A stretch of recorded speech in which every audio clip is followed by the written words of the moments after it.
بالله العلي العظيم حسبنا الله ونعم الوكيل نعم المولى ونعم النصير أعوذ بالله من الشيطان الرجيم بسم الله الرحمن الرحيم الحمد لله الذي يؤمن الخائفين وينجي الصالحين ويضع المستكبرين ويهلك ملوكا ويستخلف آخرين والصلاة والسلام على رسول ثقلين محبوب رب المشرقين والمغربين جد الحسن والحسين نبينا سيدنا أبي القاسم محمد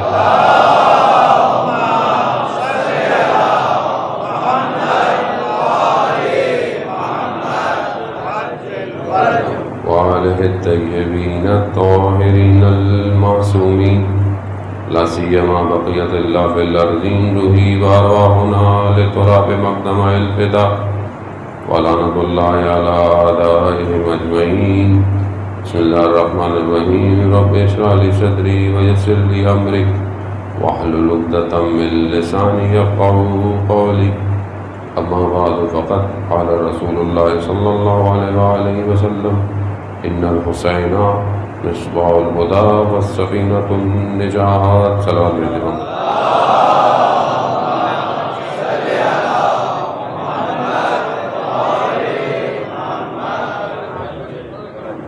عزاداران شہید الشہداء ماہ محرم کے پہلے عشرے کے بیشتر ایام گزر گئے. آج کی رات ہے اور بس ایک اور رات رہ گئی. نہیں پتا مجھے آپ کو کتنا محسوس ہوا، بہرحال کیونکہ حالات آپ کے سامنے تھے. ویسے ایک تو وائرس کی سچویشن پلس بارش نے اپنی طرف سے کوشش کی، یا بہرحال جو بھی ہے نظام تھوڑا سا دھرم بھرم رہا، لیکن بہرحال عزاداری تھی. آپ نے بھی پوری جہاں جس طرح لوگوں سے ہو سکتی تھی لوگوں نے اس کو انجام دیا. توفیق الہی ہے. بہرحال شدید بارش ہوئی، کل مجالسیں کافی ڈسٹرب بھی ہوئی، لیکن بہرحال تھوڑے تھوڑے لوگ جہاں پہنچ گئے لوگوں نے کی، نہیں تو اپنے گھروں میں رہ رہے. اب فیسلٹیز ہیں لوگوں نے کی ہوگی، لیکن اصل ہدف جو ہے وہ کسی ایک فعل کے انجام دینے کا نہیں ہے. مثال کے طور پر آپ بولیں کہ میری مجلس کرنی تھی اور ہو گئی، تو یہ فعل جو ہے یہ ہدف نہیں ہے، یہ راستہ ہے ہدف تک پہنچنے کا. کہ آپ نے مجلس کی، بہترین ہے، اللہ نے توفیق دی، لیکن یہ مجلس ہدف تک لے کے جائے یہ ضروری ہے. کہ ہم نے ان حالات میں بھی مجالس کی اور مشکلات میں، وائرس میں، بارش میں، سختیوں میں، آپ بھی مشکلات میں، انتظامیہ بھی جو ہے وہ کئی دن سے، پہلے دن سے جو ہے وہ پانی نکالنا ہے، اسکاؤٹ ہے نا، اتنی مشکلات بہرحال. لیکن کیوں کی؟ کیونکہ مجلس ہو. مجلس کیوں ہو؟ کیونکہ شہید الشہداء کا ذکر ہو. ذکر کیوں ہو؟ تاکہ اس اصل ہدف کو پہچانا جائے، اور پھر پہچان کر گھر نہیں جانا، یعنی پہچان کے گھر نہیں جانا کہ عزا خانے سے مطلب گھر چلے جائیں، نہیں، عزا خانے میں ایسے آنا ہے کہ پھر اب مقتل میں جانا ہے. مقتل کو سجائے جا کر، یعنی سید الشہداء کے پاس جو آیا اس نے مقاتل کو سجایا ہے، اور اس جگہ پر لے کر گیا اور اس مقام پر لے کے گیا. اور جب سب کچھ اپنے وقت کے امام کو دے دی تو پھر مومن اس مقام پہ چلا جاتا ہے کہ اس کو پھر دنیا کی کوئی چیز ہلا نہیں سکتی، چاہے وہ ظاہری مشکلات ہوں، چاہے وہ باطنی مشکلات ہوں، چاہے وہ دنیا کی بڑی بڑی طاقتیں ہوں، وہ اس کو ہلا نہیں سکتی. تو اصل ہدف یہی ہے کہ ہم خدا کا شکر کریں کہ خدا ہمیں توفیق دی، اور بہرحال آگے بھی دیتا رہے، اور اس نعمت کا تشکر کریں، شکر کریں، اور آگے کی طرف بڑھیں، دیکھیں کہ ہم بہرحال کیا کر سکتے ہیں. تو بہرحال اسی عنوان سے جتنی بہرحال توفیق ہوئی، جو نوکری کوشش کی، آج کی رات ہے، بہرحال کل کی رات ہے، جو اغرائز آپ کے اذان عالی میں منتقل کی ہے، اس میں یہی تھا کہ ہم سب سے پہلے ان ہستیوں تک پہنچنے کی کوشش کرے کہ جو کائنات کو چلا رہی ہے، کائنات جن کے قبضے میں ہے، کائنات کا اختیار جسے پروردگار نے دیا ہے، اور اپنے آپ کو تھوڑا اپلفٹ کرے، عام آدمی نہ سمجھیں، تھوڑا سا اوپر لے کر آئے۔ اس میں ظاہر ہے اپنی اصلاح ضروری ہے، عبادت ضروری ہے، اپنے اطراف میں دیکھنا ضروری ہے، اور جب انسان اس مقام پر پہنچ جائے تو پھر اسے دیکھنا چاہیے کہ کون سی چیز رکاوٹ ہے، رکاوٹ باطنی ہے، رکاوٹ ظاہری ہے، ان سب رکاوٹوں کو ہٹانا پڑے گا۔ یعنی ایسا نہیں ہے کہ میں گھر میں بیٹھ کے تسبیح پڑھتا رہوں، 40 ہفتے دعا عہد پڑھتا رہوں، امام آ جائیں گے۔ نہیں، امام تو آئیں گے، لیکن یہ پڑھنے کے ساتھ ساتھ کیا مسائل ہیں جو امام کو نہیں آنے دے رہے، اسے کون ہٹائے گا؟ آپ بولے نہیں میں تو تسبیح پڑھتا رہوں، ایسے تھوڑی ہوگا تسبیح پڑھنے سے۔ بقول سلطان باؤ تسبیح پھیری دل نہ پھریا، کی کرنا تسبیح نو پھیر کے ہو۔ آپ تسبیح پھیرتے رہے، دل ہی نہیں پھر رہا۔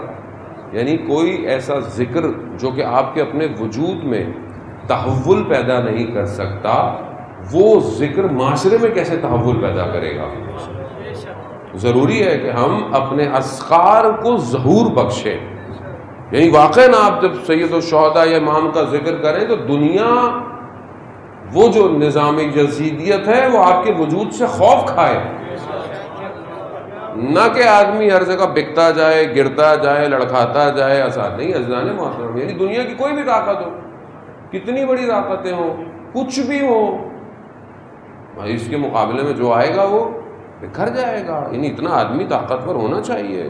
کربلا یہی درس دیتی ہے کہ تھوڑے سے لوگ تھے لیکن اتنے مضبوط تھے، اتنے مضبوط تھے کہ آج کتنے سال ہو گئے، آج بھی ان کا ذکر دشمنوں کو ہلاتا ہے، اور یہی ان کا سب سے بڑا خوف ہے طول تاریخ میں۔ یہ جو دستگاہ ہے، یہ جو دانشگاہ ہے، یہ جو یونیورسٹی ہے جو ہر سال 2 مہینے لگتی ہے، اور اس میں داخلے کی بھی شرط صرف آنسو ہے اور کچھ ہے ہی نہیں، بس آنسو بہاؤ اور آ جاؤ۔ اب یہ خوف ہے کہ یہ ایسے لوگوں کو پیدا کرتی ہے کہ یہ دنیا میں غالب آ سکتے ہیں۔ یہ خوف ہے عزیزان محترم۔ یعنی آپ پکچر کو بڑے کینوس پہ دیکھیں، صرف اپنے محلے، گلی یا شہر کے حساب سے چیزیں نہیں دیکھیں، پکچر کو ایک بڑے کینوس یعنی یونیورسل پلیٹ فارم میں دیکھیں کہ حسینیت کیا ہے، کیوں خوف ہے۔ اسی خوف کی وجہ سے وہ کچھ نہ کچھ کرتے رہتے ہیں، کچھ نہ کچھ کرتے رہتے ہیں، اور جب انہیں کچھ سمجھ میں نہیں آیا، کچھ سالوں یعنی اس میں بھی کچھ سالوں میں بھی اچھے خاصے سال ہو گئے، ان کو جب سمجھ میں نہیں آیا کہ ان کو روکیں کیسے، یہ رکتے تو ہیں نہیں۔ کیوں؟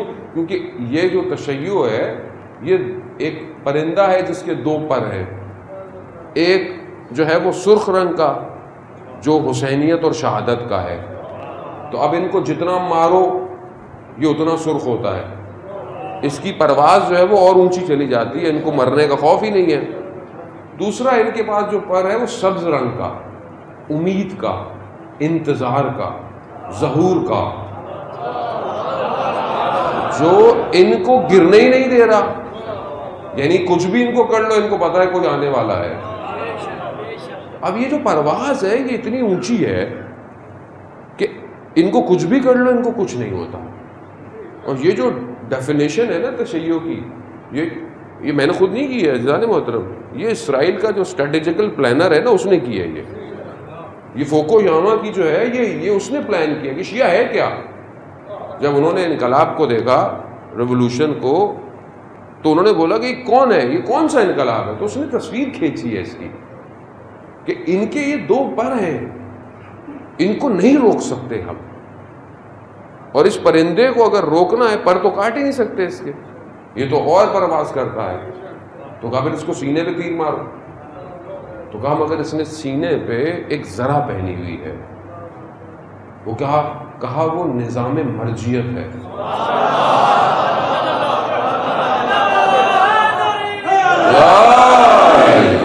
وہ نظام مرجیت ہے، کیونکہ یہ اس کو ڈائریکٹ کر رہا ہے۔ جہاں بھی فتنہ آتا ہے، فساد آتا ہے، مشکلات آتی ہیں، یہ پروں کو طاقت دیتا ہے۔ تو اب کیا کریں بھائی، نہ پر کاٹ سکتے ہیں نہ تیر مار، تو کہا پہ آہستہ آہستہ نفوذ کرو، نفوذ کرو، جہاں پہ ان کو درس دیے جاتے ہیں، جہاں ان کی گفتگو ہوتی ہے وہاں پر نفوذ کرو، وہاں لوگوں کو لے کر آؤ ان کے داخل، ان کے ساتھ کھڑا کرو، کالے کپڑے پہناؤ، علی علی کرواؤ، جب ان کو اعتماد ہو جائے پھر ان کو کہو کہ اپنا کام کریں۔ بس میں نے یہ بہت سالوں کا خلاصہ آپ کی خدمت میں پیش کر دیا ہے۔ یہ ہے، یہ جو آج آپ کو رفٹ نظر آ رہی ہے نا، یہ جو بیٹھے ہوئے مجتہد ایسے، علماء ایسے، یعنی آپ خود سوچیں کہ یہ معاملہ یہ ان کا تھوڑی ہے، ان کو اپنی گلی کا نہیں پتا گلی میں کیا ہو رہا ہے، یہ معاملہ کہیں اور سے چل رہا ہے، یہ سب کارندے ہیں، ان کے اپنے پاس کچھ نہیں ہے۔ یہ سمجھنے کی کوشش کریں کیونکہ حسینیت ہے ایسی چیز، بھائی یزید نے اتنی طاقت لگائی کہ اس کو ختم کرے، ایک خطبے نے تباہ کر دیا، ایک خطبے نے یزید کے ساری یعنی مجبور ہو گیا وہ، ایک حضرت سیدہ زینب سلام اللہ علیہ کا، ایک امام سجاد علیہ السلام، صلی اللہ علیہ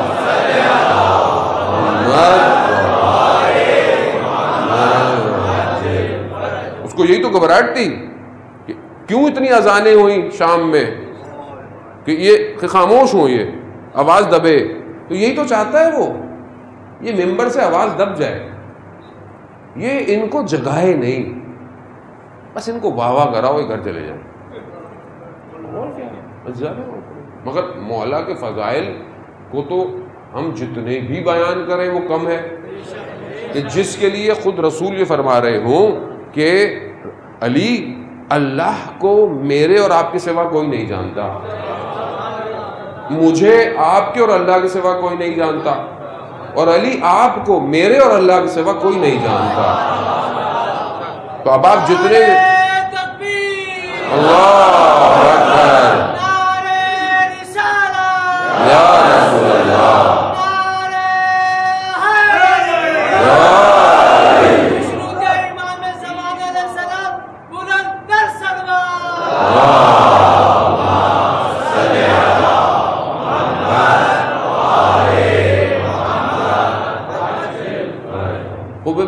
اب آپ یہ کہیں کہ جی وہ مولا کے فضائل وہ پڑھتے ہیں، مطلب ہم لوگوں کو خود بیدار ہونا چاہیے عزیزان محترم، یعنی ہم یہ دیکھیں کہ جو بیان ہو رہا ہے کیا یہ ہماری ضرورت ہے، یہ جو بیان ہو رہا ہے کیا یہ مقصد امام حسین ہے، کیا جو بیان ہو رہا ہے یہ ہمارے معاشرے کی ارتقاء ہے یا نہیں ہے، یعنی خود ہمیں ہونا چاہیے۔ اب دیکھیں نا ہر عالم آ کے تو نہیں ایک ایک کو بول سکتا کہ یہ صحیح نہیں ہے، کیونکہ ہمیں تو آپ کا ٹائم تھوڑی ویسٹ کرنا ہے آ کے کہ میں آ کر آپ کو اس نے یہ کیا کہا، اس نے یہ کہا، یہ میرا کام تھوڑی ہے، میرا کام تو یہ جو ائمہ نے تعلیم فرمایا ہے جو مجھے آتا ہے میں آپ کی خدمت میں پیش کر دوں تاکہ قوم خود آگے بڑھے۔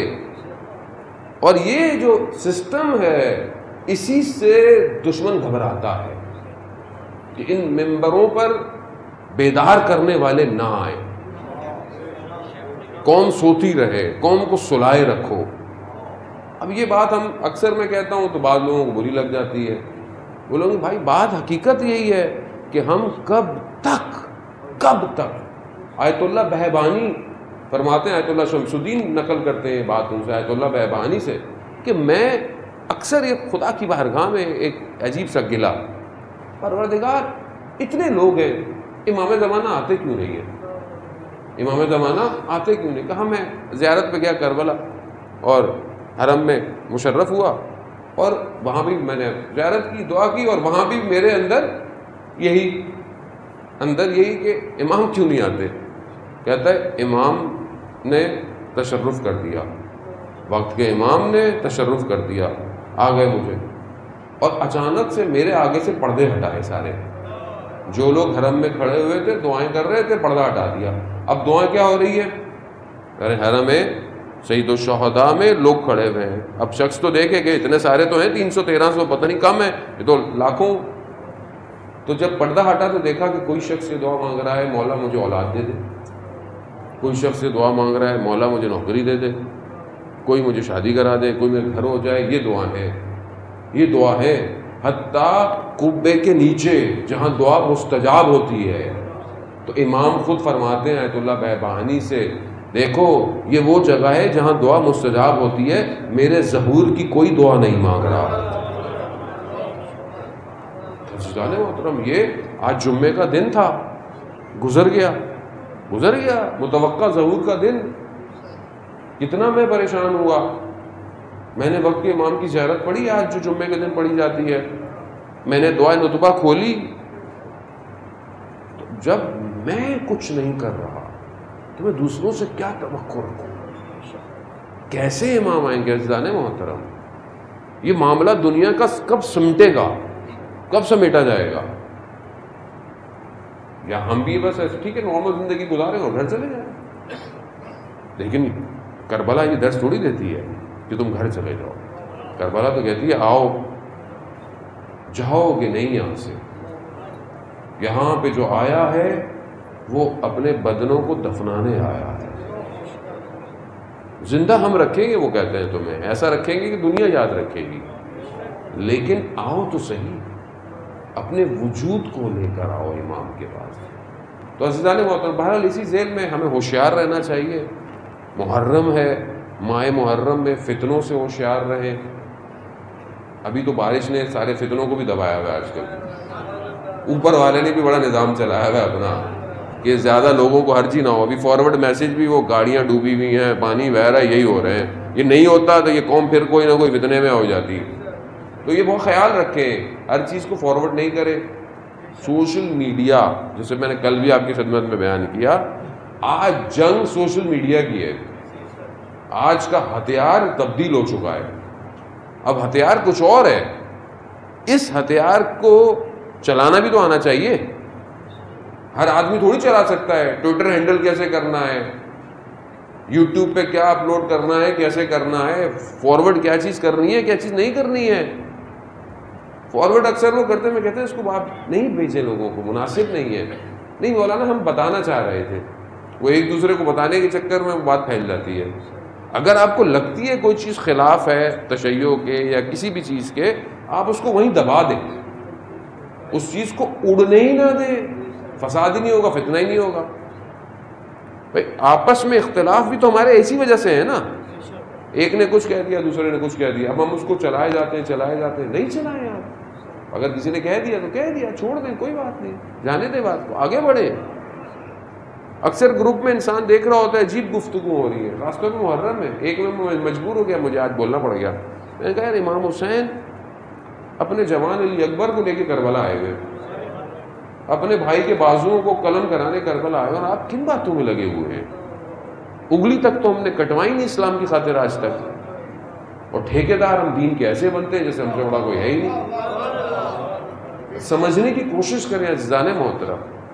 تو آئیں اس خطبے کی طرف کہ بہرحال جو گفتگو ہماری چل رہی ہے وہ بہرحال آج کی رات اور کل جتنی توفیق ہو سکی کہ نہج البلاغہ کا پہلا خطبہ میں نے ایک خطبہ 222 آپ کی خدمت میں عرض کیا کہ جس میں پروردگار ہمیں اس بیت نور کی طرف جہاں قرآن ہمیں اشارہ کر رہا ہے، اہل ذکر کا ذکر کیا، مولا کائنات نے ان کی خصوصیات بیان کی۔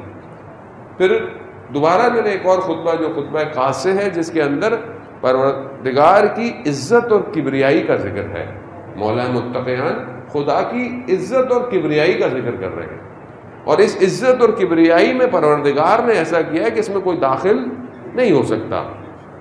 کوئی بھی خدا کے اس دو حصوں کے اندر کوشش کرے گا ذلیل ہو جائے گا۔ خود قرآن بھی کہتا ہے کہ جو عزت ہے، عزت کس کے لیے؟ اللہ کے لیے، رسول کے لیے، مومنین کے لیے۔ لیکن بہرحال روایت کہتی ہے یہ جو عزت للہ ہے یہ تینوں جگہ خدا ہی ہے اصل میں۔ کیوں؟ کیونکہ رسول کی عزت بھی خدا ہی کے امر کی وجہ سے ہے، مومن کی عزت بھی خدا کے امر کی وجہ سے ہے، تو اصل عزت اسی کے لیے ہے۔ اب اگر کوئی اپنے آپ کو بنانے کی کوشش کرے کہ جیسے تاریخ کے اندر یہ سب لوگ آئے اور اپنے آپ کو الوف اختیار کیا، فرعون نے، نمرود نے، کسی نے اپنے آپ کو سمجھنے لگے کچھ، تو یہ تباہ اور برباد ہو گئے۔ یہ خدا کے اس معاملے میں کوئی پینیٹریٹ نہیں کر سکتا، اور اگر کوئی اس کو سمجھ جائے کہ ساری عزت خدا کے لیے ہے، ساری کبریائی خدا کے لیے ہے، تو پھر یہ مومن کسی مقام پر پرواز کر سکتا ہے۔ کیوں؟ کیونکہ اپنے آپ کو کیا کہتا ہے کہ انت العزیز انا ذلیل، تو عزیز ہے پروردگار، میں ذلیل ہوں تیری بارگاہ، یعنی ساری ذلت میرے لیے، میرے پاس ہے ہی کچھ نہیں۔ اب اس کو سمجھنے کے لیے کہ اس کو کیسے اس عزت کو آگے کی طرف بڑھے، کیسے چلیں، کیونکہ امر الہی کو انجام دینا کمال ہے، اور شیطان وہ پہلا شخص ہے، یہ پہلا وجود ہے کہ جس نے اس معاملے میں استکباریت کی ہے، کبر کیا، خدا نے اسے کیا کیا؟ اسے ذلیل کر دیا، اسے نکال دیا۔ لیکن آپ یہ سوچیں کہ ہم یہ تو کہتے ہیں کہ شیطان نے 6000 سال عبادت کی، مولا متقیان اسی خطبے کے اندر بتاتے ہیں کہ 6000 سال اس نے کیا کی ہے؟ عبادت کی ہے، اور یہ بھی نہیں پتا کہ 6000 سال اس دنیا والے ہیں یا آخرت والے ہیں، یہ بھی نہیں پتا کہ وہ 6000 کون سے ہیں۔ جس نے اتنی عبادت کی ہو اور اس نے ایک امر کو انجام نہیں دیا تو اس کے اعمال ہبط ہو گئے، کھینچ لیے گئے۔ تو ایسا نہیں ہے کہ شیطان کو تو خدا نے نکال دیا اور ہمارے لیے کوئی الگ سے آپشن کھولا ہوا ہے کہ نہیں تم کچھ بھی کرتے رہو، یہ کیسے ہو سکتا ہے؟ یعنی جس کو 6000 سال کو نکال دیا گیا تو میں اور آپ کوئی بہت اسپیشل تھوڑی ہیں، ہم بھی اگر وہی اطاعت کریں گے تو بچے رہیں گے، ورنہ ہم بھی نکال دیے جائیں گے۔ وہ انسان جس نے اطاعت کی وہ کامیاب ہوا، تاریخ یہی تو بتا رہی ہے، اور جس نے نہیں کی اسے دیکھیں آپ کو اس کے لیے ذلت کتنی ہے پوری دنیا کے اندر۔ یہاں یہ ضروری ہے کہ پروردگار نے وہ جو امر دیا تھا کہ اس کو سجدہ کرو، خب یہ ایک امتحان ہے، یعنی خدا اپنی اس عزت اور کبریائی کے لیے امتحان لیتا ہے۔ ملائکہ سے امتحان لیا، شیطان رہ گیا، اب خدا ہم سے بھی امتحان مانگ رہا ہے۔ خدا نے امتحان مانگا کہ یہ میرے نمائندے ہیں، یعنی میرے خلیفہ ہیں، خوب ان کی اطاعت کرو۔ اب پوری بشریت کی تاریخ کے اندر کئی لوگ آئے جنہوں نے انکار کیا خدا کے نمائندوں کا، انبیاء کا انکار کیا، نبیوں کے مقابلے میں آئے، اور آہستہ آہستہ آہستہ معاملہ آپ کے سامنے آخری نبی تک آ گیا۔ یہاں پہ بھی انکار کیا، پھر مدینہ، پھر جنگیں، پھر غزوے، سب ہوتے رہے۔ اب جب رسول جا رہے ہیں تو کچھ لوگ مجبوراً اسلام لے آئے، کیونکہ اب آپشن نہیں تھا۔ فتح مکہ میں آپشن نہیں تھا، کیونکہ آپشن نہیں ہے۔ اب جب فتح ہو گئی ہے تو اب کیا کریں؟ اب اسلام وہ رحمت للعالمین ہے سامنے، انہوں نے سب کو معاف کر دیا، کیونکہ وہاں ظرفیت بہت بلند ہے، وہاں رحمت موصولہ ہے، وہ بلند کیا وہ، لیکن سامنے اب جیسے ظرف تھے ویسے ہی تھے۔ اب جب رسول جا رہے ہیں تو پھر امر الہی کو درمیان میں پیش کر رہے ہیں۔ اب وہاں ایک شیطان بھٹکا، یہاں پتہ نہیں کتنے بھٹک گئے۔ امتحان تھا نا، امتحان تھا۔ یہ جو امتحان ہوا ہے خوب کیا کہا؟ وہ مانو جس کا میں مولا اس کا علی مولا۔ اب یہاں پر خوب یہ سخت تھا، سخت ہے۔ آپ اکثریت تو آپ کا اور میرا کمال تھوڑی ہے کوئی، ہم تو گھر میں ایسے پیدا ہوئے کہ جہاں بچپن سے نعت علی پڑھائی جاتی ہے، یہ آسان نہیں ہے، ظرفیت پیدا کرنی پڑتی ہے، لطف ہو جائے، کسی کی دعا ہو جائے، کسی کا نیک عمل ہو جو نسلوں میں ٹریول۔ اس لیے مولا متقیان کی تلوار نسلیں دیکھ کے اٹھتی تھی کہ اس کی نسل میں کوئی ہوگا جو ہمیں مانے گا۔ عزیزان نے تو پھر امتحان ہوا حجت خدا کے بدلے میں۔ اب یہ امتحان ہے، اب آپ امتحان دیں گے تو اصل میں معاملہ اس ہستی کا نہیں ہے، اس کا ہے، کیونکہ اس کا امر ہے۔ یہ سمجھنے کی کوشش کریں، یہاں کوئی فرقے کی بات نہیں ہے، نہ کسی اس کی بات ہے، نہ اصل عالم انسانیت کی بات ہے۔ یہ جو فساد ہوا کہ جب شیطان ابلیس نے نہیں مانا تو پھر کیا ہوا؟ جب یہ آیا تو کیا ہوا؟ فساد ہوا دنیا میں، ہرج اور مرج پیدا ہو گیا، گمراہ کرنے لگا لوگوں کو۔ اس نے خود کہا کہ میں کروں گا، مجھے اجازت دے، اس نے یہی کیا۔ اب جب اس حجت خدا کو لوگوں نے نہیں مانا تو یہ جو فساد ہے آج پوری دنیا میں اسی وجہ سے ہے۔ اللہ اکبر یا رسول اللہ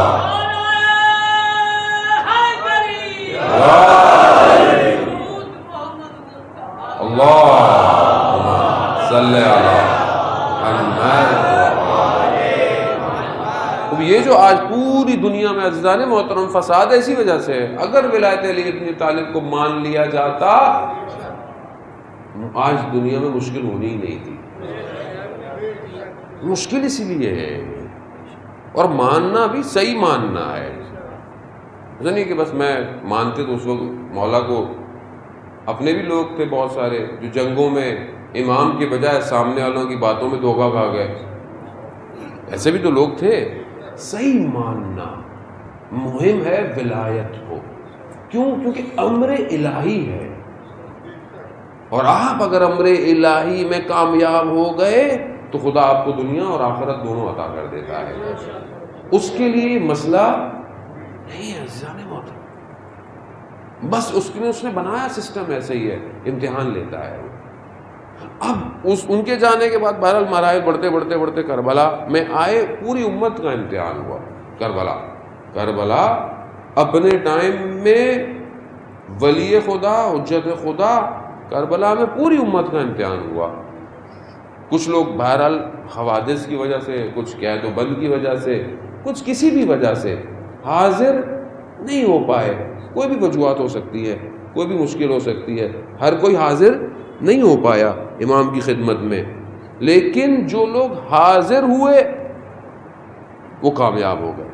اور یہ حادثہ صرف اس وقت تک نہیں ہوا کہ اگر آپ اس کو کہیں کہ یہ حادثہ جو ہے وہ صرف اور صرف اس لیے تھا کہ یہ صرف کربلا تک رک جاتا، نہیں، یہ اتنا بڑا معرکہ کیا گیا کہ قیامت تک کے لیے بشریت کو ایک مشعل راہ دے دی گئی، اور اس مصباح کو رسول خدا روشن کر کے گئے تھے کہ ان الحسین مصباح الہدی و سفینۃ النجات، یعنی جو کربلا میں امام پہنچے ہیں یہ قیامت تک کے لیے ہدایت کا چراغ ہے۔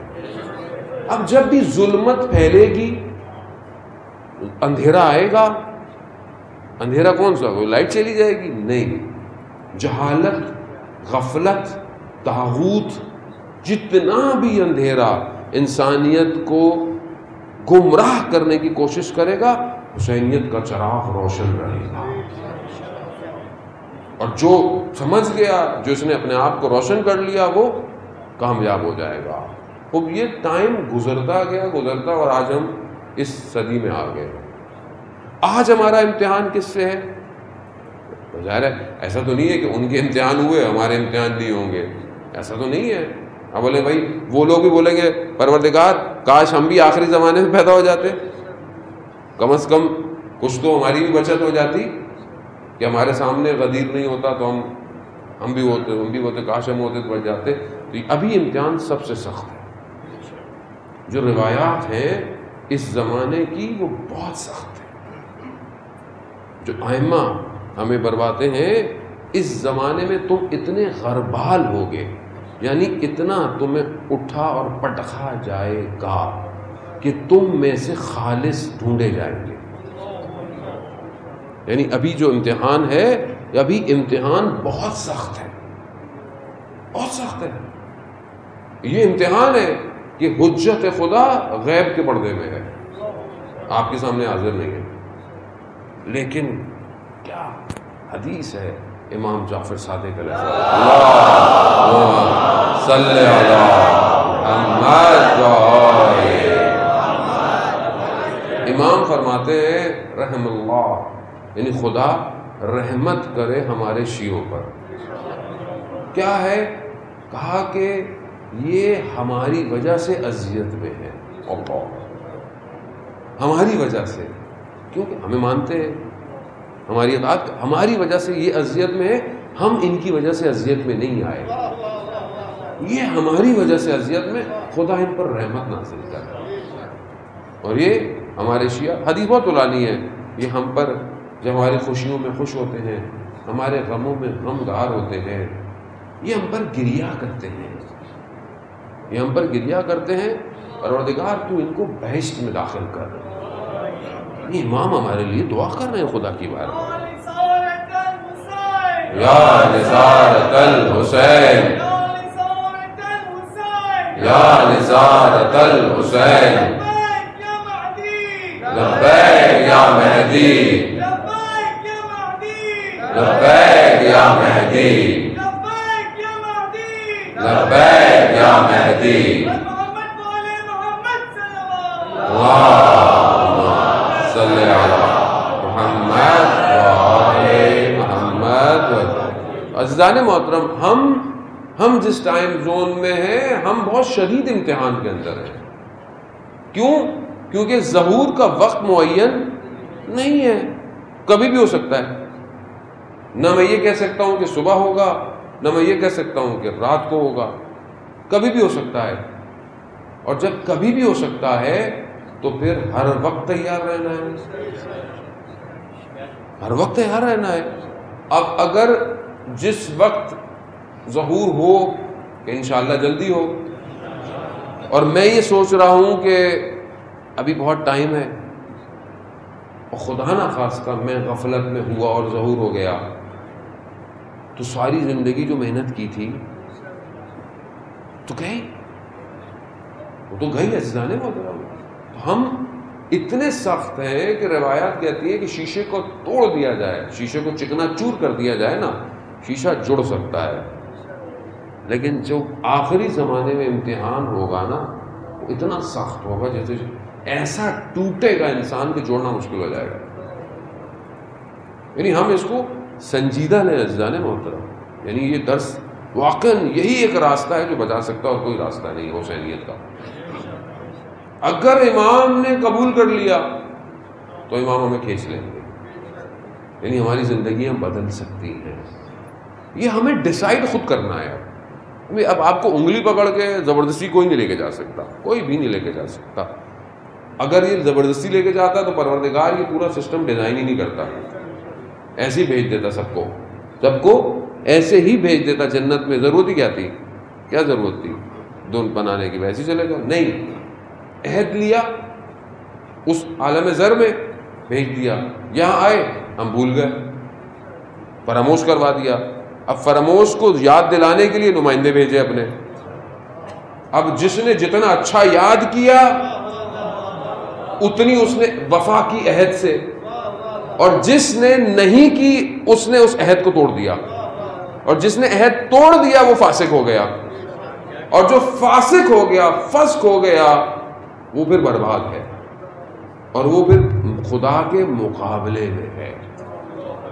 جو خدا کے مقابلے میں ہے، دوسرا سسٹم کوئی نہیں ہے. یا تو آپ اس کو فالو کریں، اگر نہیں کرتے تو پھر آپ اس کے مقابلے میں آ گئے. کربلا یہی ڈیفائن کر رہی ہے کہ راستے زندگی میں صرف دو ہیں، یا حق یا باطل، تیسرا راستہ کوئی نہیں ہے. اب یہ آپ کو دیکھنا ہے کہ ابھی حق کیا ہے، ابھی حق کہاں پر ہے، ابھی میری ڈیوٹی کیا ہے، حق کیا بنتا ہے، مجھے کیا کرنا چاہیے، کس طرح بڑھنا چاہیے. چاہے دنیا میں آپ ہر جگہ، ہر لوگ دنیا میں ہر کوئی الگ الگ طریقے سے رہتا ہے، الگ ماحول ہے، لیکن الگ جگہ رہنے سے حق تبدیل نہیں ہو جاتا. یہ نہیں سکتے کہ اب میں ابھی ویسٹ میں رہ رہا ہوں، کسی ملک میں رہ رہا ہوں تو شاید مجھے کچھ ہو، نہیں، حق ایک ہی ہے.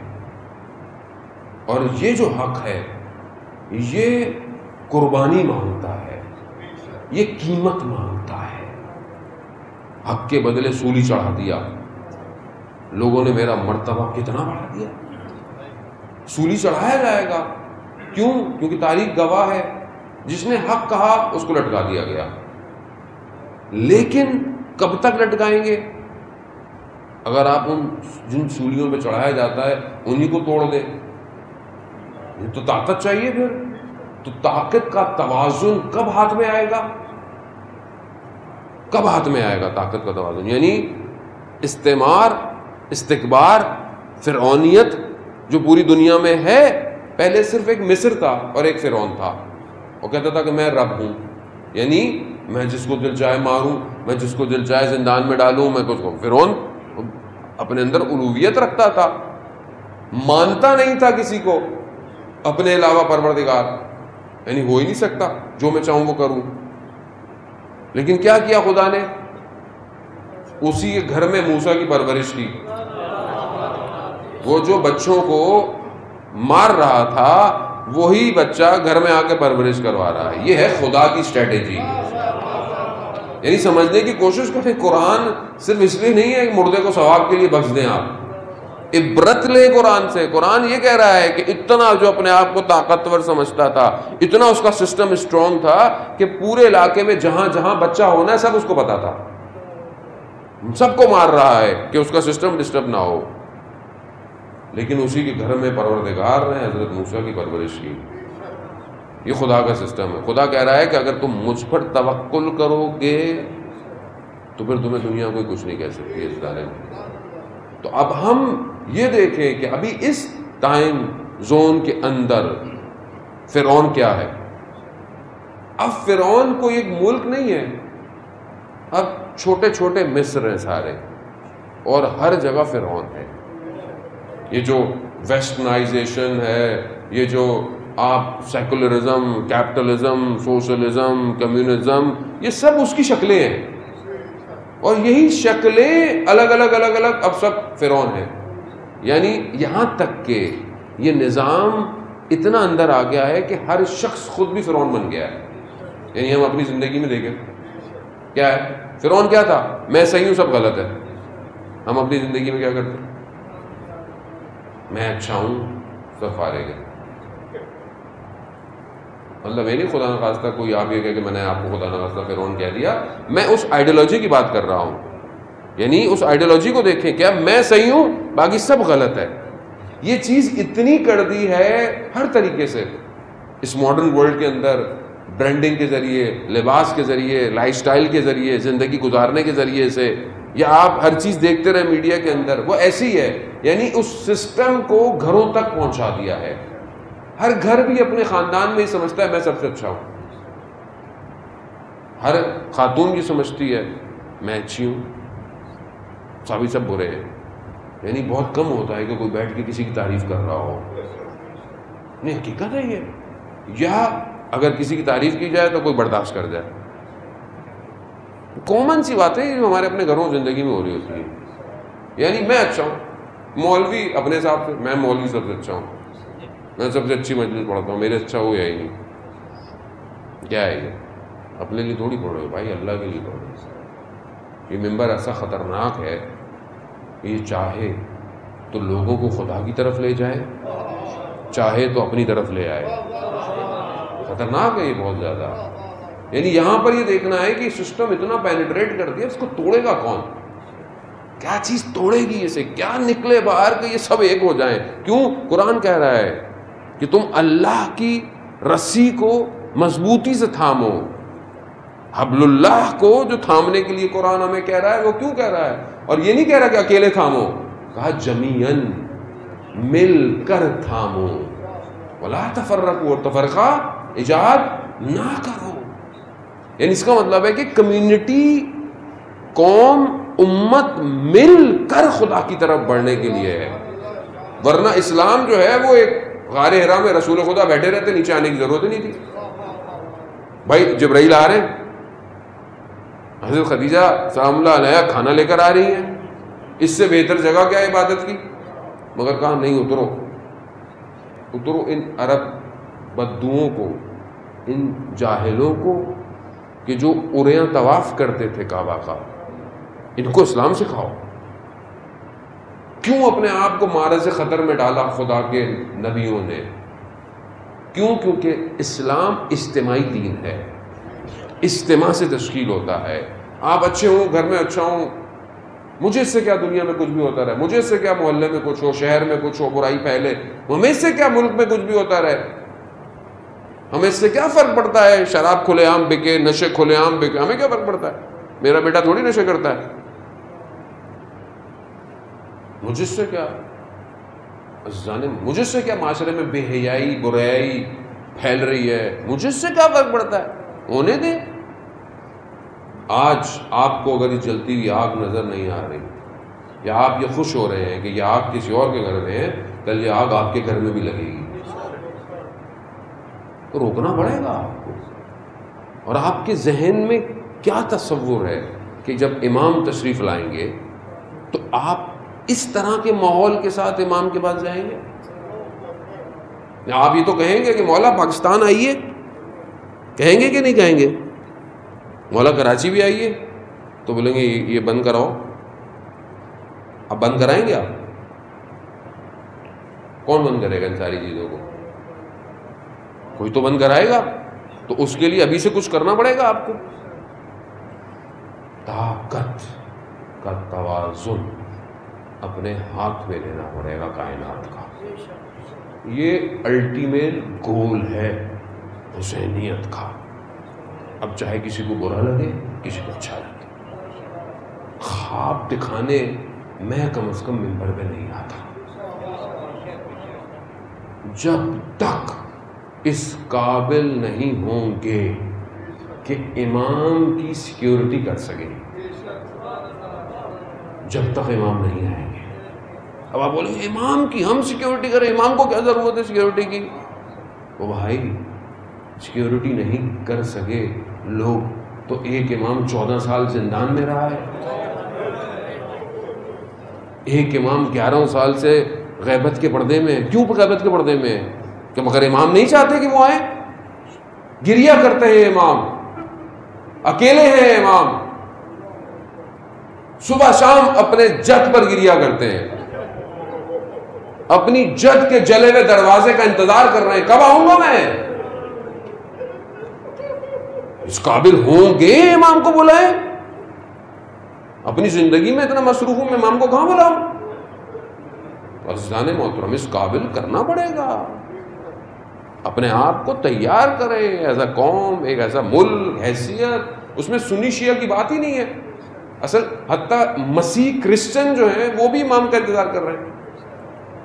ابھی تو ہم اس لیے کہتے ہیں بھائی تفرقے کی بات ہی نہیں کرو، کوئی بات نہیں کرو. جو تاریخ کی باتیں ہیں وہ علمی باتیں، علمی طور پہ بحث کرو، تفرقے کی بات نہیں کرو. مشترک کیا ہے سارے ادیان میں؟ ایک ہی ہے، وہ آخری امام ہے.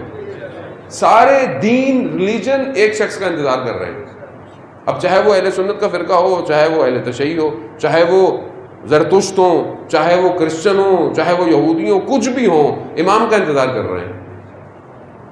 اور دوسری طرف کون ہے؟ وہ جو دجال کا انتظار کر رہا ہے، جو اینٹی کرسٹ کا انتظار کر رہا ہے. دو ہی ہیں آپشن، تیسرا آپشن کوئی نہیں ہے دنیا کے اندر. یہ خواب و خیالوں سے باہر آ جائیں تو اپنے آپ کو اس ڈگر میں ڈالیں کہ ظہور کی طرف معاشرہ بڑھ سکے. اپنے گھر سے شروع کریں، اپنی ایجوکیشن سے شروع کریں، اپنی پڑھائی سے شروع کریں، اپنے ڈپارٹمنٹ، اپنے کاروبار، اپنے محلے، اپنے گلی. کچھ نہیں تو کم از کم کوئی پھول، کوئی گلدستے، کوئی پودا ہی لگا لیں اپنی گلی میں. اس کو پانی دیتے رہیں کہ کم از کم اس کی گرینری سے فضا تو صحیح ہوگی. میں مولا یہی کر سکتا تھا آپ کے لیے فی الحال. کچھ تو کریں. میں مجبور ہوں، روز جمعے کا دن ہے، میں نہیں بات کر سکتا امام کے علاوہ کوئی اور. وہ کیوں؟ کیونکہ بہرحال میری طرف بھی گناہگار ہوں میں، مگر امام کی نگاہیں تو ہیں. کہ کیوں نہیں ہمارے لیے تڑپتے ہو؟ کیوں نہیں ہمارے لیے بات کرتے ہو؟ کوئی روکتا ہے تمہیں؟ روکتا ہے تو روکے. آپ درد کو ہم محسوس نہیں کر سکتے امام زمانہ کے. وہ جو درد امام کے پاس ہے کسی کے پاس نہیں ہے. ہم کیا گریہ کریں گے، ہم کیا روئیں گے سید الشہداء پر؟ کہ ہمارے لیے تو کربلا وہی ہے نا جو ہم نے سنی ہے. امام تو کربلا کو حاضر دیکھتے ہیں.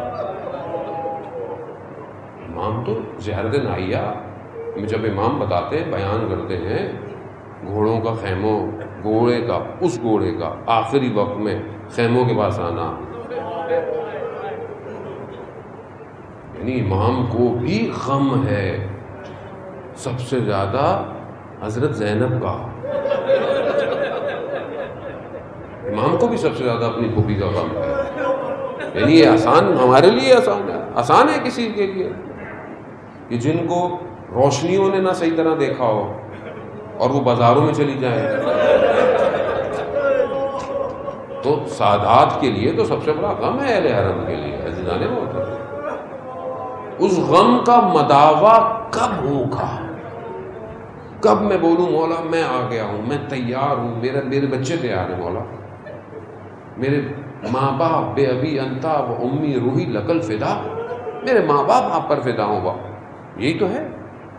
تو میں کچھ ایسا کروں. اب کیا کروں؟ ابھی جزیات ظاہر ان دنوں میں بیان نہیں کی جا سکتی ہیں. یہ آپ کو خود تفکر، فکر، عمل اور خود وعدہ کرنا ہے امام سے. امام کے لیے آپ اچھے ہونا شروع ہو جائیں، امام آپ کو خود راستہ بتائیں گے. خوف نکالیں اپنے اندر سے اور سمجھیں معاشرے میں برائی ہو رہی ہے، یہ ذمہ داری ہے. کم از کم اپنے برابر والوں کو تو روک سکتے ہیں، اپنے خاندان میں تو کسی کو روک سکتے ہیں، اپنے کسی کو تو روک سکتے ہیں نا، سمجھا سکتے ہیں. اگر ورچوئل ورلڈ میں کوئی برائی ہے تو اس کو روک سکتے ہیں، اچھائی بات کو پھیلا سکتے ہیں. دنیا میں امام حسین علیہ السلام کے پیغام کو پھیلا سکتے ہیں. ابھی ٹویٹر پر جو سٹرام چل رہا ہے سب جوانوں کی طرف سے، حسین فار جسٹس، یہ آج سے لے کر عاشورہ تک کا جو ٹائم ہے اس کا، وہ حسین فار جسٹس کو ہیش ٹیگ کریں اور ٹویٹر جو یوز کرتے ہیں اس کو دنیا میں سب سے زیادہ اس کو اوپر لے کر آئیں ٹرینڈنگ میں، کہ دشمن دیکھے یہ حسین ہے کون. عام شخص دیکھے، یہ جس کو نہیں پتا، جس کا مذہب سے تعلق نہیں، وہ دیکھے یہ حسین ہے کون. کیوں؟ کیونکہ امام آخری جب آئیں گے خانہ کعبہ کے ساتھ ٹیک لگائیں گے تو یہی کہیں گے. کیا کہیں گے؟ اے اہل عالم، میں حسین کا فرزند ہوں. کیونکہ دنیا امام حسین کو جان چکی ہوگی، اپنے آپ کو انٹروڈیوس امام سے کروائیں گے، اور وہی ہے جو بدلہ لے گا. لیکن ہمیں بہت محنت کرنی ہے. آپ یقین کریں گے بغیر محنت کے کوئی کام نہیں ہو سکتا. یعنی واقعاً ہم بہت سخت ٹائم میں زندہ رہ رہے ہیں. سخت. میں اپنے آپ کو ہر وقت امتحان کے کٹیڑے میں پاتا ہوں. کبھی بھی کوئی غلطی مجھے پھینک سکتی ہے دور. بہت سخت ہے، آسان نہیں ہے. یہ ولایت اگر آسان ہوتی ہے عزیزان محترم، یہ وہی ہے جسے قلب پیغمبر پر اتارا گیا. انکار کر دیا پہاڑوں نے، آسمانوں نے، قبول نہیں کیا. قلب پیغمبر نے اس کو قبول کیا. تو اس ولایت کو لے کر چلنا آسان نہیں. عزیزان آپ نے زحمتیں کی، خدا آپ کی زحمتوں کو قبول کرے، اور خدا بہرحال ہم سب کو توفیق دے کہ ہم بڑھ سکے اپنے امام کی طرف. امام خوف، آپ یقین کریں خوف اسی کا ہے کہ ان کی مجلسوں سے اٹھنے والا آخری امام کو اطاعت نہ کرنے لگ جائے، آخری امام کا اطاعت کرے. یاد رکھیں ایک فارمولہ، مجلس حسینی اگر امام کے ظہور کی طرف لے کے جا رہی ہے، بسم اللہ، یہ فارمولہ رکھیں. چاہے وہ تاریخ بیان کرے، چاہے وہ کچھ بھی بیان کرے، کچھ بھی ہو. آدمی جتنا انٹلیکچوئل ہو، جتنا باعقل، جتنی بڑی بڑی باتیں کرنے لگ جائے، لیکن اگر وقت کے امام کی اطاعت نہیں کر سکتا، کوئی فائدہ نہیں ہے. کوئی فائدہ نہیں ہے. ہمیں اسی طرف بڑھنا ہے. اور یہی کربلا دیتی ہے کہ جس نے اطاعت کی امام کی، وہ اس مقام پر پہنچ گیا کہ اس کی نشانی ہر شیعہ کے گھر کے باہر لگ گئی. یہ علم کس کی نشانی ہے؟ یہی علم ہے جسے امام بھی لے کر آئیں گے. یہ علم ہے، یہ رایا، یہ نشانی، یہ پرچم، یہ جس کی وجہ سے معروف ہے. کیوں ہے؟ کیونکہ ہمارا یہی ایمان ہے. یہ جو پرچم، علم کو جو ٹکراتی ہیں ہوائیں، یہ ہوائیں بالکل ویسی ہی ہیں جو کربلا میں غازی عباس کی زری سے ٹکرا کے آتی ہیں. یہ جو ہم پڑھتے ہیں، اور مطلب ہر کوئی تو جا نہیں سکتا یا پہنچ نہیں پاتا کربلا کے. خدا بہرحال ان ایام کے صدقے ہمیں زیارت نصیب فرمائے. یہی ہے نا کہ ہم ان ایام کے صدقے میں، ہماری کوشش بھی یہی ہوتی ہے عزیزان محترم. مگر ہم تو اپنے امام بارگاہ میں یا لوگوں کے گھروں میں علم لگا ہوتا ہے، ہم علم سے مانگتے، علم سے تو نہیں مانگتے، ہم تو غازی آباد سے مانگتے، ظاہر ہے علم ان سے منسوب ہے، پروردگار نے باب الحوائج بنایا ہوا ہے۔ آیت اللہ شمس الدین ایک عالم ربانی فقی سے بیان کرتے ہیں کہ ایام تھے، محرم کے یا شب جمعہ تھی، اور نجف کا ایک قبیلہ تھا، اس قبیلے کا جو رئیس تھا اس کا ایک ہی فرزند تھا، اور وہ شدید علیل ہو گیا، یعنی بہت زیادہ بیمار، تو اس کی ماں حضرت عباس سے متصل ہو گئی توسل کے، کہتے ہیں میں آیا کربلا تو رات کو پہنچا تو حرم بند ہو چکا تھا، تو کہا کہ دروازہ بند ہو گیا جو چابی جس کے پاس تھی، تو میں چلا گیا، کہ سو گیا۔ میں جب سویا تو میں نے خواب میں کیا دیکھا کہ امام حسین علیہ السلام کا حرم ہے، اور جو ہے وہ رسول خدا بھی تشریف رکھتے ہیں، امیر المومنین بھی ہیں۔ تو میں نے دیکھا ایسے میں کوئی ایک نورانی جوان آیا، اور اس نے رسول خدا کی خدمت میں کہا کہ وہ غازی عباس نے ایک جوان کے لیے سفارش کی ہے کہ اسے صحت دے دے، تو کہا رسول خدا نے کہا کہ اس کا جو ہے نا وہ وقت پورا ہو گیا ہے، یہ آپ کہہ دیں کہ اب اس کی زندگی ختم ہے۔ کہتے وہ پھر گیا، وہ پھر واپس آیا، کہا کہ پھر بھی غازی عباس نے کہا ہے کہ آپ خدا کی بارگاہ میں اس کے لیے مانگے کہ اس کو شفا ہو جائے۔ رسول خدا نے پھر وہی جواب دیا، کہا کہ اس کا وقت پورا ہو گیا ہے۔ کہتے ہیں تیسری دفعہ وہ عالم خواب میں دیکھتے ہیں کہ میں نے دیکھا کہ غازی عباس خود آئے، لیکن ان کا آنا کیسا تھا؟ بازو قلم ہے، بازو قلم ہے، آنکھ پہ تیر لگا ہوا ہے، خون بہہ رہا ہے، اور رسول کی خدمت میں کہا یا رسول اللہ خدا نے مجھے باب الحوائج کیوں بنایا؟ یا تو یہ میرے سے باب الحوائج لے لے، یا اس کی ماں مجھ سے متصل ہے۔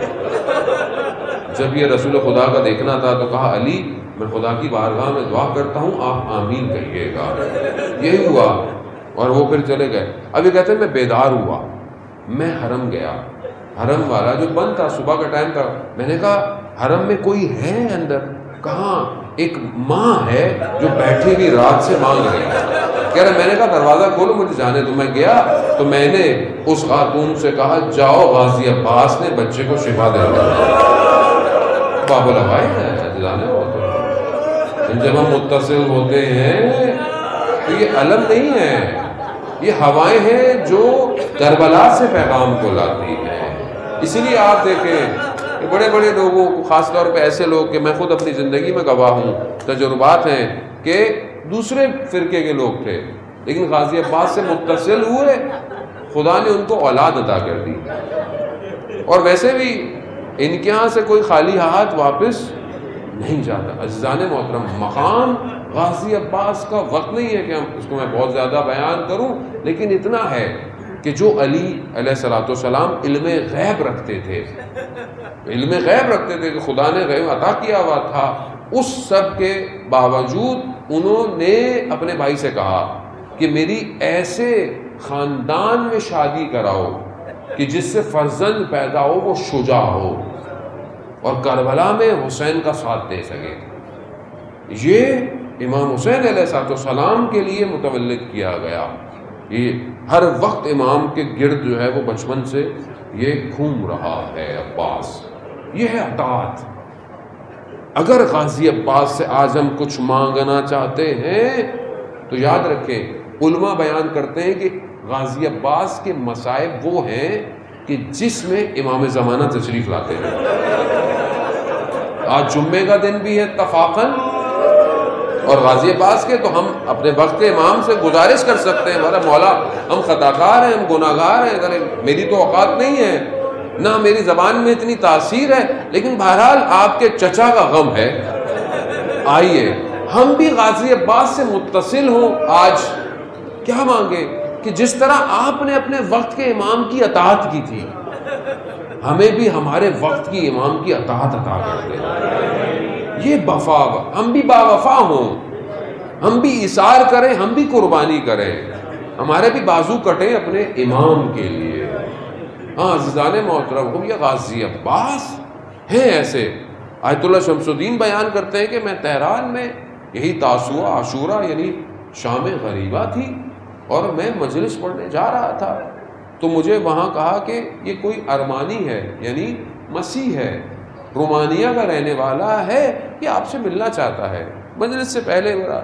تو میں نے کہا کیا ہے؟ کہنے لگا کہ میری بیوی جو ہے وہ اسے کینسر ہے اور ہمارا گھر یہاں قریب میں ہے، تو آج میری بیوی نے کہا کہ مریض ہے، ہل نہیں سکتی، تو میرے بستر کو کھڑکی کے کنارے لگا دو اور تم اس مجلس میں جاؤ، تم اس مجلس میں جاؤ اور ان سے کہو کہ بہرحال ہمارے لیے دعا کریں، آخر ہم بھی حسین کے ہمسائے تو ہیں، امام بارگاہ یعنی امام حسین کے لیے کہاں ہم ہمسائے۔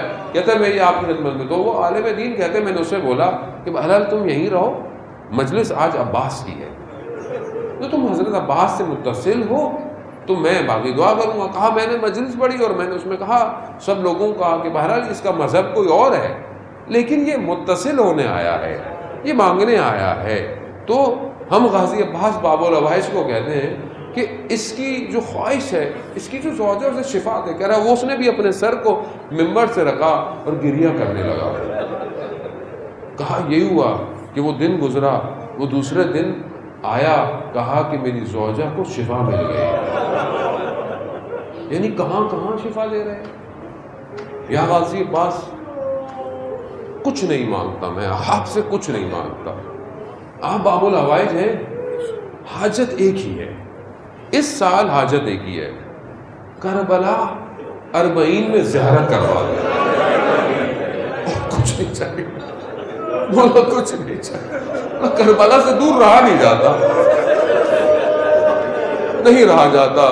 اگر یہ قدم نہ اٹھے تو یہ قدم کسی کام کے نہیں ہے۔ مولا ہمیں بولا ہاں آزادارہ نے موتا آپ نے بڑا گریہ کیا، آج بہرحال شبیہ عالم برآمد ہوگا، پرسہ آپ نے دیں گے، آپ دیتے رہیں، بہرحال پرسہ آپ نے دینا ہے، ماتم کرنا ہے، گریہ کرنا ہے، ہم جتنا بھی دے سکے ہم کچھ نہیں کر سکتے۔ ہاں آزادارہ محترم، یہ وہ ہستی ہے کہ جو مورد اعتماد ہے، یعنی اس پہ سب اعتماد کرتے ہیں، سب ٹرسٹ کرتے ہیں، خواتین، بچے، اہل حرم، خود امام حسین جو ہے وہ حضرت عباس پر اعتماد کرتے ہیں۔ اس سے بڑھ کر کوئی بات ہو سکتی ہے؟ اور حضرت عباس کی توصیف، ان کی تعریف معصوم ہی کر سکتا ہے اور کوئی نہیں کر سکتا۔ اس مقام پر ہے، زیارت جو پڑھتے ہیں وہ زیارت چھٹے امام نے تعلیم فرمائی ہے۔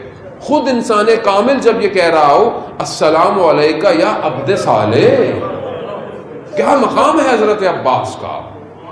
حضرت عباس کا مقام ہم درک ہی نہیں کر سکتے، حضرت علی اکبر کا، حضرت زینب کا ہم بیان نہیں کر سکتے، یہ اہل بیت نے خود توصیف فرمایا۔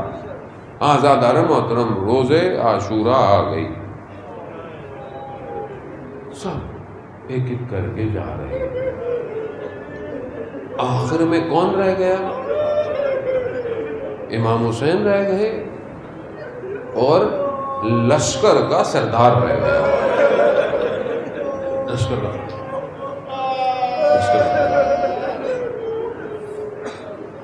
ایک روز عاشورہ ایک مقام پر کہ جہاں حضرت عباس جو ہیں وہ پورا دن فوجوں کو دور کرتے رہے، تو زہیر ابن کین حضرت عباس کے پاس آئے، کہا حضرت عباس کو کہ عباس ایک بات کہنی ہے۔ کہا کہ ابھی وقت نہیں ہے کوئی بات۔ کہا نہیں، مجھے تمہارے بابا کی ایک بات یاد آ گئی۔ کہا ہاں اگر بابا کا نام لیا ہے تو بتاؤ پھر کیا بات ہے۔ تو کہا تمہارے بابا نے تمہیں پتا ہے کیوں مانگا تھا خدا سے؟ کہا حسین کے لیے مانگا تھا، اور آج وہی دن ہے۔ یہ سوچنا تھا تو علماء بیان کرتے ہیں حضرت عباس نے ایسی انگڑائی لی کہ لگامیں ٹوٹ گئی۔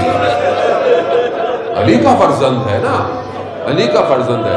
کہا تم مجھے غیرت دلا رہے ہو؟ کہا نہیں، میں بس بتانے آیا ہوں۔ کہنا حضرت عباس نے اس فوج کو ایسا کیا کہ وہ گردنیں کہتے ہیں اڑتی رہی، مگر اجازت نہ ملی جنگ کی جیسی عباس چاہتے، کیونکہ اطاعت ہے۔ خیمے لگاؤ، خیمے لگا لیے، خیمے اٹھاؤ، ہمیں اٹھا لی. کوئی لفظ نہیں تاریخ میں کسی مورخ نے بیان کیا ہو کہ حضرت عباس نے امام حسین کو کوئی مشورہ دیا ہو. اطاعت ہے، نظریں جھکی ہوئی ہیں، خاموش.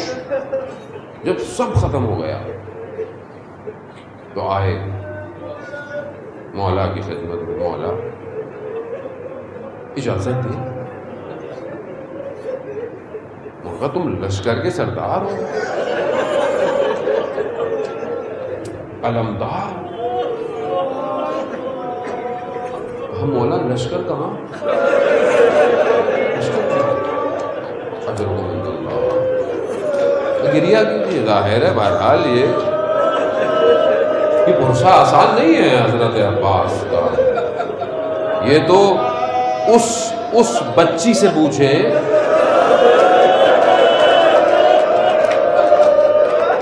جسے عاشورہ کے بعد چچا عباس نے مارا، جو کوفہ کی گلیوں میں، شام کے بازاروں میں. اللہ اکبر. یہ جو نشانی ہے نا علم پہ، اور خدا آپ کو سلامت رکھے، یہ جو نشانی ہے گریہ ہے. یہی تو چند راتیں ہیں.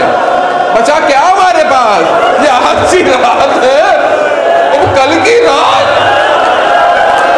لٹ رہا اجڑ گیا زہرا کا چمن. ہاں زادارہ نے محترم بس سن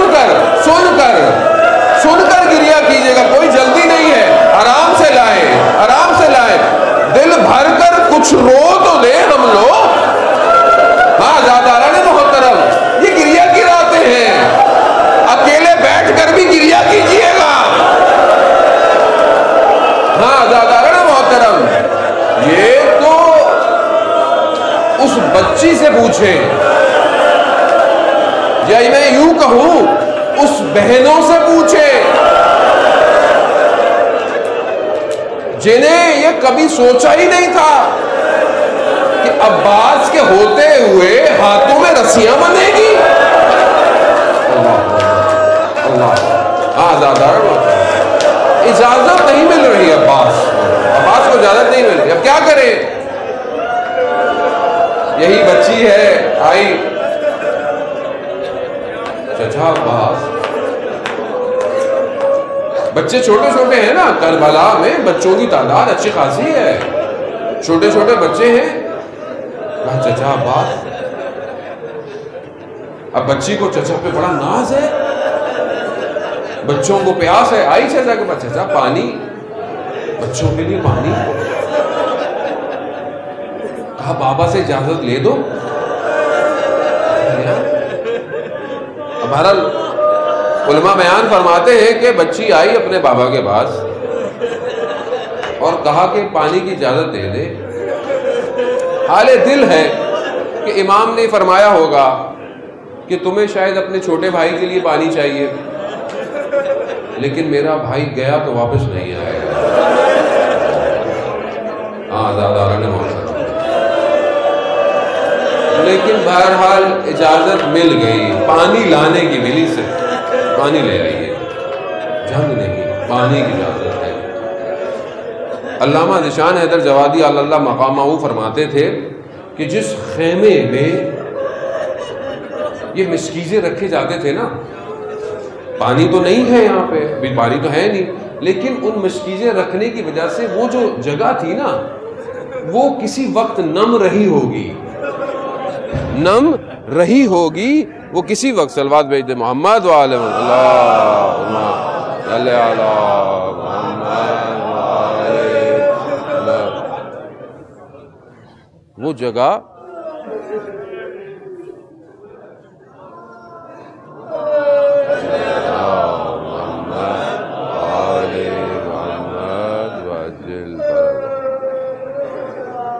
گریہ کرنے کے لیے لفظوں کی ضرورت نہیں ہوتی ہے.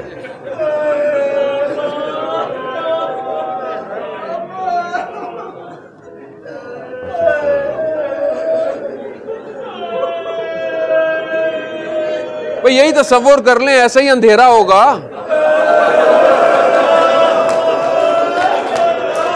ایسا ہی اندھیرا ہوگا. اور اسی اندھیرے مقتل میں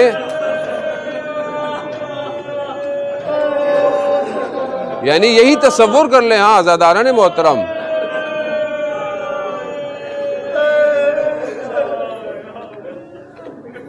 کہ وہاں بہرحال جہاں تک آواز جائے خود عباس اب آواز کو آپ تک پہنچائے. ہاں عزاداران محترم کہ وہ جگہ کہ جہاں پر شاید کہیں کبھی نمی رہی ہو، کہتے ہیں جب مشکیزہ لینے آئے تو بچے اپنے سینوں کو زمین پہ لگا کے لیٹے ہوئے تھے.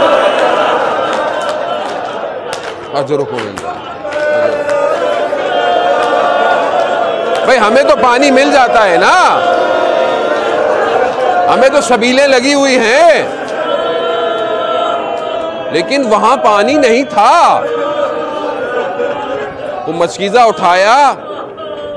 اٹھایا مولا چلے. مصائب آپ نے سنے ہوئے ہیں، مصائب آپ نے سنے ہیں، صرف آپ کو تصور کرنا ہے کہ اب عباس جا کیسے رہے ہیں اور مقصد کیا ہے امام کے حضرت عباس کے جانے کا. کیا ہے یہ ذہن میں رکھے کہ مولا پانی لینے جا رہے ہیں، پانی لے کر آ رہے ہیں. غازی عباس پہنچے، رستے میں جو آیا جہنم واصل کیا ان کو، جو بھی آیا ٹکرایا. کئی بعض اوقات ہے کہ کچھ ہزار تھے، امام نے سب کو، لیکن امام غازی عباس پہنچ گئے اس مقام پہ جہاں پانی ہے. پانی لیا، مشکیزہ بھرا، سوکھا ہوا تھا، دیر لگ گئی. پانی کو ہاتھ میں اٹھایا اور خود سے گفتگو کی کہ جس کا ارباب پیاسا ہو وہ پانی، حالانکہ پیاسے ہیں. اچھا خود تو اطاعت یہی ہے عزیزان محترم، ایثار یہی ہے، یعنی پانی تک کوئی اور نہیں پہنچا روز عاشورہ، حضرت عباس پہنچے تھے. اس لیے با وفا ہے کہ پانی تک پہنچ کر پانی کو مار دیا پانی کے اوپر. آج تک پانی قبر کے گرد گھوم رہا ہے، یعنی ایسا دھتکارا پانی کو. نہ صرف خود مولا نے پانی نہیں پیا، بلکہ وہ جو سواری تھی نا وہ بھی غیرت مند تھی، اس نے بھی پانی نہیں پیا. بڑے واپس. اب مقصد کیا ہے؟ یہ پانی پہنچ جائے، یہ ہے امید، پانی پہنچ جائے. دشمن کمینگاہوں میں چھپے ہوئے تھے. جیسے ہی عباس نے جانا شروع کیا، وار آنا شروع ہوا. اب ایک چیز ذہن میں رکھیے گا، خیموں میں بچے منتظر ہیں. ہم اس کیفیت کو اپنی زندگی میں کبھی اجاگر کر ہی نہیں سکتے، لیکن یہ ہو سکتا ہے کہ کبھی گھر میں کوئی بچہ آپ کا بھی انتظار کر رہا ہو اور آپ پہنچ نہ پائیں. لیکن وہاں معاملہ کچھ اور ہے. وہاں بچے بہت سارے ہیں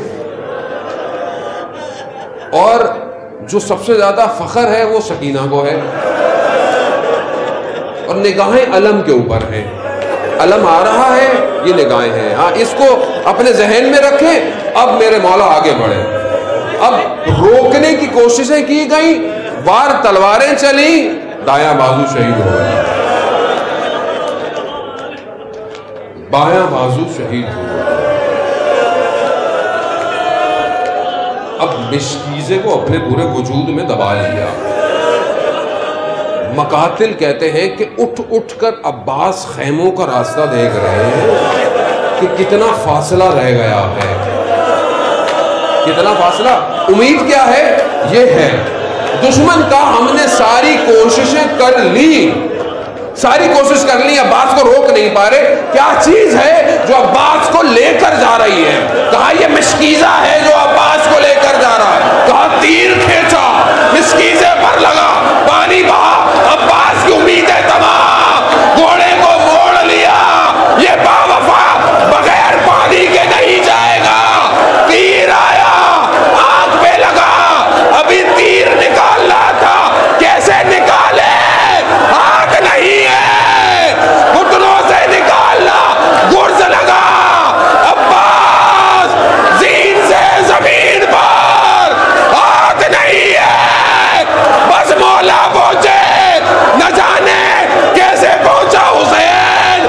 تیری کمر